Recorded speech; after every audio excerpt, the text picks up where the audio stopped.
Hi, I'm Shevawn Akers, 2nd District Council Member here in Lexington. Joining me today is Laura Pruitt, Executive Director of the Breeders' Cup Festival. Hi Laura. Hey. Thanks for joining me. Thank you for inviting me.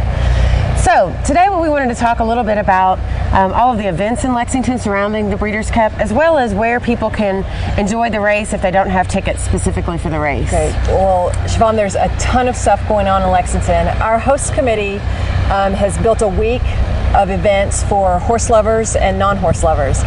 So what I suggest is, first off, folks go to our website, which is www.breederscupfestival.com, to see the week's events. For those who don't have tickets, as you know, tickets sold out really quickly. Yes. I think in 2 days. There's still hill parking available at Keeneland, which is tailgating up on the hill. They have bedding. There's going to be bands up there and food. Another experience that we're offering is the Bash at the Red Mile. And that's a $10 ticket. Folks come in Friday or Saturday. They get a program. We're going to have some live entertainment out there, and it's going to be in the new Red Mile. So if you haven't visited the Red Mile, that's a great time to go and check it out. Also, we have $40 tickets for those 2 days, which is includes a buffet lunch and does include a seat. The $10 tickets are just general admission and sit where you can when you get there. And the hill parking here at Keeneland, they also have large screen TVs, yes, right? So you can watch. They have betting machines and Jumbotron TVs.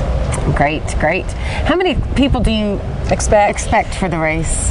Well, for the on track, I'm not quite sure what Keeneland expects. I know that the festival, we expect starting Wednesday anywhere between 24 to 40,000 people in Lexington downtown. I do know the economic impact we think that Breeders' Cup is going to bring our community is about $62 million, kind of all scrunched into this 1 week. Wow, that's a big week for Lexington. Yes. And so in addition to lots of festival events, and we'll talk a little bit about those in a minute, what all has Lexington done in cooperation or coordination with your festival to prepare the city? I tell you, the city has been such a great partner for us. They were one of the first to step up. We have a host board of 40 members, local business people and folks that just like to help out. Kip Cornett is the host festival chair. And I tell you, we just have a lot of boots on the ground. I know the city mayor, Gray, and the city council, like yourself, and city employees have helped tremendously downtown. Downtown Lexington looks gorgeous with the plantings, with the streets being, swept daily, the banners hanging.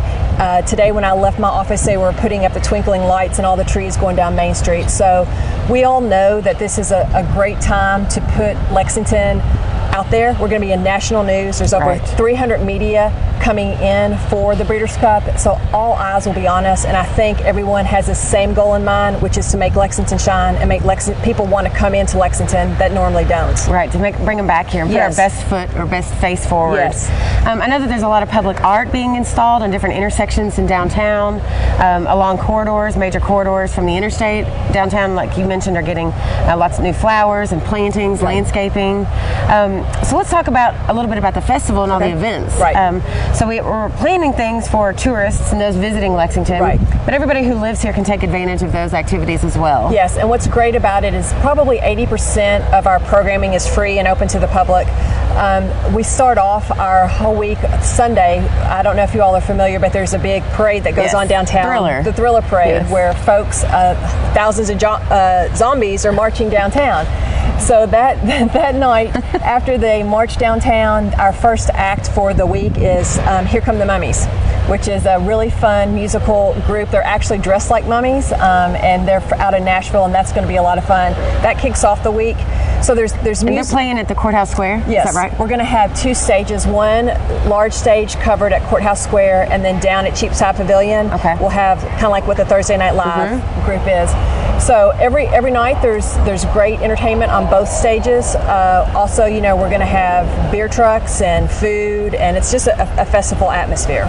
And the Feeders Cup, that reminds me. Tell us a little bit about the food truck competition and where that will be held and what day. This is a great play on Breeders' Cup. So the Feeders Cup is a food cup competition out at Whitaker Ballpark. We're going to have about 20 food trucks, regional, local, lined up on the warning track.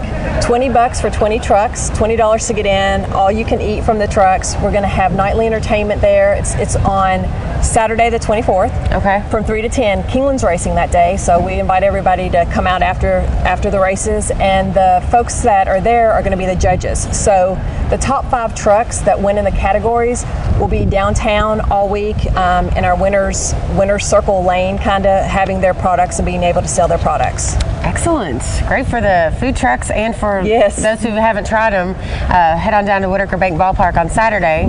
Then we have the Thriller Parade Sunday and music every single night. Every single leading night. up to it. Yep. Another couple events that are really going to be fun. One is Bourbon Backstretch. We've kind of commandeered this place on Main Street, which is a livery, which if you haven't been in there, it's really, really neat event space, and it's actually an old livery. So on Wednesday, Friday, and Saturday, the Bourbon Trail, all their members will be in there. There's 9 members on Wednesday night. Each other master distillers will actually be in there pouring, giving information, explaining the process to aging these bourbons. That is a $100 ticket. It's limited seating. That's going to be a fun night. On Friday and Saturday, the same kind of thing. It's going to be bourbon tastings. The only difference is there are not going to be the master distillers there that night. And still $100 tickets for Friday and Saturday? No, it's $50 for Friday and Saturday. There's going to be appetizers, live entertainment, and then the bourbon tastings. That sounds great. And again, let's remind everybody the website is breederscupfestival.com, where all these tickets can be purchased. There's direct links to tickets. Another great event for handicappers out there. Right. We have formed a partnership with the Daily Racing Forum, and they are doing a handicapping event. So we've got the NBC race analysts, which are Jerry Bailey and Randy Moss. They're gonna be there along with 2 of the Daily Racing Forum's top handicappers, Mike Welch and Mike Watchmaker. Those tickets are $125. The event is at Grand Reserve. $125 ticket, appetizers, open bar. That's going to be. That's on Wednesday, right? That's on Tuesday. The draw. Tuesday, okay. The draw. Let me check. I don't want to tell anybody. So that's one handicapping event. That's one. That's the only one people need to worry about. Okay. Because that's that's the experts. Yeah, so that if is you the want to bet experts. Breeders' Cup, and let's talk a little bit about that. Breeders' Cup is actually the largest purse of horse race betting ever. And all year round, you can't win any more money than you can at the Breeders' Cup, and the horse owners as well. Right, and that's kind of the impetus for the start of the Breeders' Cup. Mr. Gaines, who is a legendary horseman here in Kentucky and on Gainesway Farm, this was his idea, and how he thought it out was every major sport had a championship. The Super Bowl, the baseball, World Series, hockey, everything had a world championship except racing. So what this actually is the best horses in the world racing to win one of those purse monies, which start at $1 million and go up. So tell us again, what is the date for the Breeders' Cup? Betting the Breeders' Cup is Tuesday at 6 p.m. The draw for the races happens on Monday, so we'll get right in there after that and listen to the experts and how they're going to play the horses. And a great thing about this event is all the proceeds go to charity. It's going to help the Permanently Disabled Jockeys Fund, the Charitable Impact Group, and Bluegrass Sports Commission. So, you can come and have a great time, enjoy drinks, enjoy food, get expertise advice, and, it's going to a great cause. Great, Laura. Thank you so much. I think this has been really informative. I hope that you have learned a little bit more about the Breeders' Cup coming to Lexington, able to attend one of the events at the Red Mile or at the Hill here at Keeneland, or if you were lucky, maybe you got a ticket in advance. Thank you so much. Thank you. And look forward to joining me next time. Thank you.